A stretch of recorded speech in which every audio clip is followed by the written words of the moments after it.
matin, dans notre émission préférée Tendez à quoi c'était, nous allons discuter d'un cas qui nous tracasse depuis des décennies. La violence. La violence faite contre nos enfants d'Haïti, nos chers enfants d'Haïti.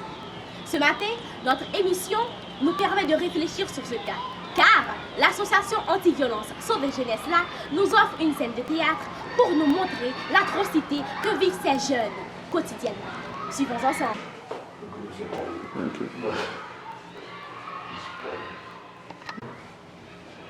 Bonjour, monsieur. Bonjour. Hola, amica. Tu très belle. Ah, moi-même.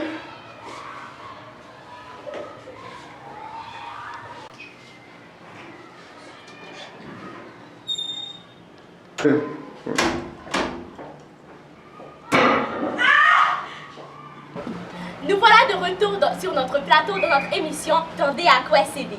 Nous avons comme invités spéciaux les acteurs de cette pièce de théâtre qui était si touchante et si désagréable à regarder avec cette femme qui se faisait violer. Alors je vous présente Vanessa Bayard, Christina Zavi et Francesco Manuel. Bonjour. Bonjour. Alors, dites-nous, comment vous êtes-vous sentis dans ce rôle, dans ces rôles si importants et si difficiles à jouer? Deux victimes, deux jeunes filles qui se sont fait violer dans un bureau. Et vous, Francesco, un criminel, un coupable. Dites-moi. Tout d'abord, je ne fais pas partie de l'extrait de vidéo qu'on a passé. Je joue en fait le rôle de l'amie du personnage de Nadège, d'Hélène, qui a été aussi victime de viol. C'est à moi que le personnage de Nadège viendra dénoncer le viol, le crime de M.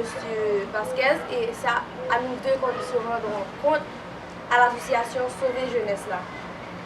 Ce rôle, premièrement, m'a fait un peu peur de jouer un personnage si traumatisé, mais avec des répétitions, j'ai pu surmonter cette peur et ça m'a permis de me placer à la place d'une personne si détruite, et ça m'a permis de montrer aux spectateurs à quel point ce crime est affreux et que lorsqu'on se trouve dans une situation telle, il faut dénoncer le criminel.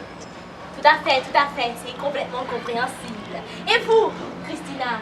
Comme l'a dit Vanessa, le personnage Nadège était très dur à jouer. Mais d'après moi, ce qui était le plus dur à jouer, c'était une femme de ménage. Parce que moi, je n'ai pas l'habitude de passer le balai. Ah oui, tout à fait. C'est normal, elle ne sait pas passer le balai.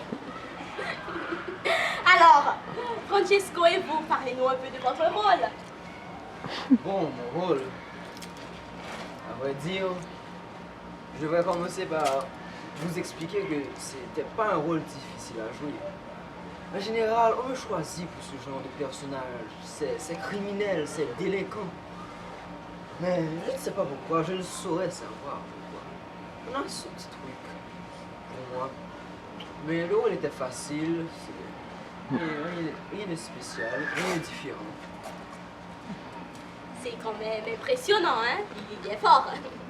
Alors, mais dites-nous, on a vu qu'un extrait de cette pièce de théâtre. Pouvez-vous nous expliquer un peu ce qui va se passer à la suite? Dites-nous, Francesco.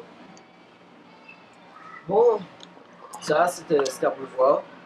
Le personnage de Vasquez, il finit en prison et il est attrapé pour tous les crimes qu'il a fait.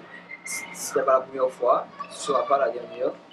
Donc il est jeté derrière les barreaux et c'est la fin de lui. Et on apprend à la suite que le personnage Nadège tombe enceinte. C'est un peu impressionnant. En tout cas, merci beaucoup pour cette visite et je vous dis à bientôt. Merci. Merci.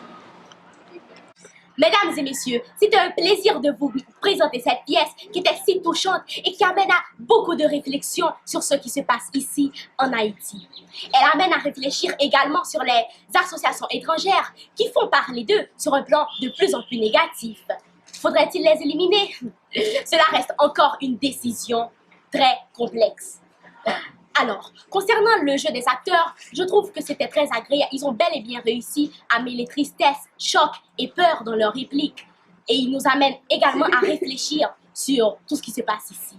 En tout cas, on est resté connectés et cela nous permet d'être très touchés par tout cela. Merci et au revoir. Bonne journée.